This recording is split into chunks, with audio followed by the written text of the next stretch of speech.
On today's episode, Retro Rides, Buff Jobs.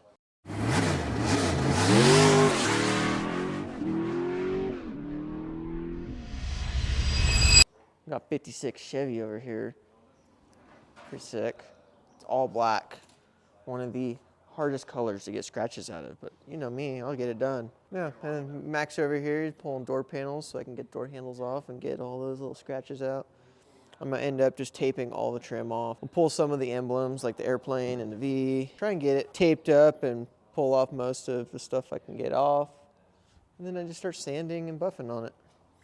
I have no idea how much clear is on it, so I gotta be really careful. Watch out for them. I'll end up walking around and flagging everything just so I can keep an eye on it while I'm doing my business.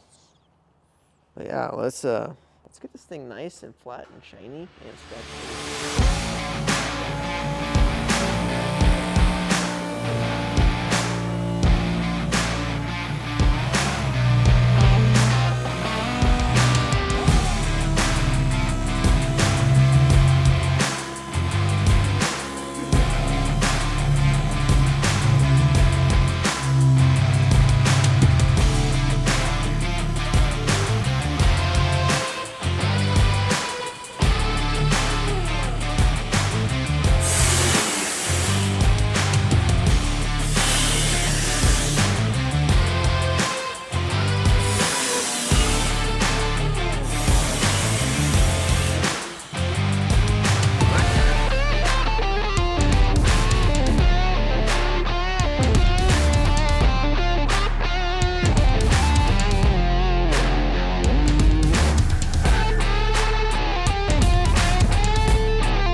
What Swiftie song are you listening to?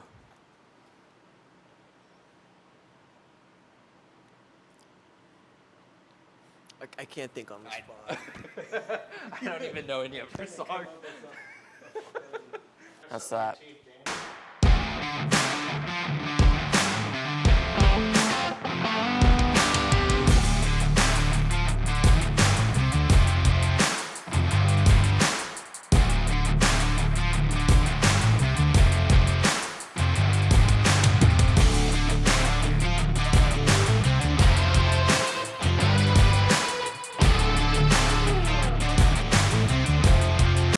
Officially hopped onto the polishing part of this whole build. I got everything sanded down. Hope I sanded it good enough. That's the fun part. So start off with the wool and #1 compound, and I've got the deck lid all the way around the side done. And now I'm on the hood, as you can see. That is the sanded side, this is the polished side. So I hit it with this pretty thoroughly. The hood is clear coat. The fenders and doors, everything's single stage, so it's kind of like half and half. It's weird. I'll be polishing and I'll get no paint on this, and then I'll hit the door and it will start turning black, and it's like kind of scary, but like I know it's single stage, so just gotta keep going. But I'm on the hood now and it's looking pretty good. So just hit it thoroughly, try and get all the deep scratches out, and then I will hop on to a white foam #1 pad. That'll kind of help out with a lot of scratches too, but I hit all the big surfaces with the big boy, and then I'll take the mini DA, buffer, whatever you want to call it. I hit all the outsides kind of. You want to be careful with the big ones because you can burn and cut in the edges, so that's when these things come in handy. I can hit all these little curves and little crevices and all that. This one's just about ready to hit with the #1 foam. And I'll see how that looks, and then I'll hop on the other side of the hood and start working my way down the other side, and then hit the roof, and hopefully this thing will be done and dude will be stoked. He wanted to repaint this thing. We told him no. You should try buffing it out first.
our final goodbye to the old black 56 Belair. I finally got it all buffed out. It's been a long couple weeks. I do a bunch of work in between, but it's done. And it's black, and it's getting collected by dust by the second. So, all buffed out. It looks pretty good. I'm stoked with it. I mean, it's a lot flatter. It looks better. It looks better, especially in the dark. Black's my least favorite color to buff. So, don't bring black cars in. So much better in the dark. Hey, shush, you're ruining my video. Yeah. It's been a fun project. Yeah. I'm sweaty, I'm tired, I want to get out of here. It's my Friday. So, I'm going to give it one last wipe down, bag it, and then it's off on its way.